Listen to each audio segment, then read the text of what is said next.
My name is Kristen Boyd. I'm a junior and I'm majoring in marketing and management. Last weekend, NAU got invited to go visit Warren Buffett and 3 of his Berkshire Hathaway companies.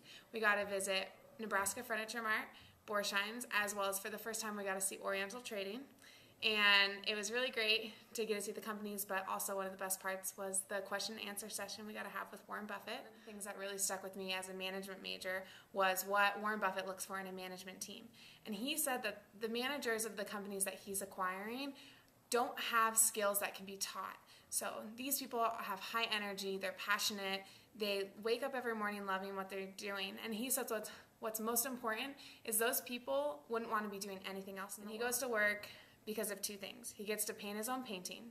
So when he gets to go to work, he gets to create and do these things that he loves, and it's his own creation. But then he also, the second part was the applause. He likes knowing that what he's doing is good and he's getting good feedback. In that room, he was feeding off of our energy and we were feeding off of his. I never had time to take the pictures with the different schools. So as we were lining up, I was the first one to go around the corner, so I was able to shake Warren Buffett's hand and introduce myself. To tell him how appreciative I am of his use of an inner scorecard. To tell Warren Buffett that I appreciated it and I aspired to have one was an amazing experience, and he was so humbling about it and said that he loves to influence students and have these interactions. So I was a little starstruck as I was standing there, but I got the picture to capture the moment. After lunch, we went to Borsheim's, which is the jewelry store, and we met with the director of sales. They don't just want to sell a wedding ring, but they want to have that engagement ring to then become the wedding ring, to then become the anniversary present, and the experience that when they think of a gift, they want to go back there because they want lifelong relationships with their customers.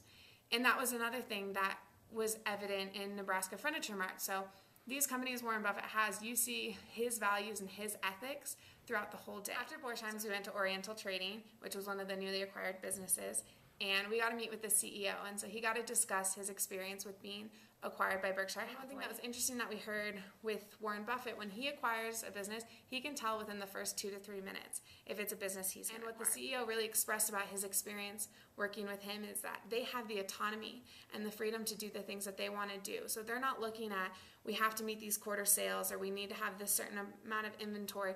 He's looking at the long-term growth. The biggest takeaway was one of the questions a student asked during the question and answer session was, what skills do you think college students are lacking today that make them successful after graduation?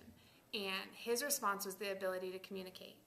And as he was answering and saying why communication is important for students and how it relates, I thought back and reflected on my experience here in the FCB, and I've definitely realized how much this college has put an emphasis on the ability to communicate, and I felt better knowing that I was going to a college that was pushing me to have these skills that Warren Buffett, who has experience with all of these companies, are seeing that people are lacking today. Putting in that extra effort and time to sit in a room with Warren Buffett and hear about his life experiences and careers is something that I will carry with me for the rest of my career.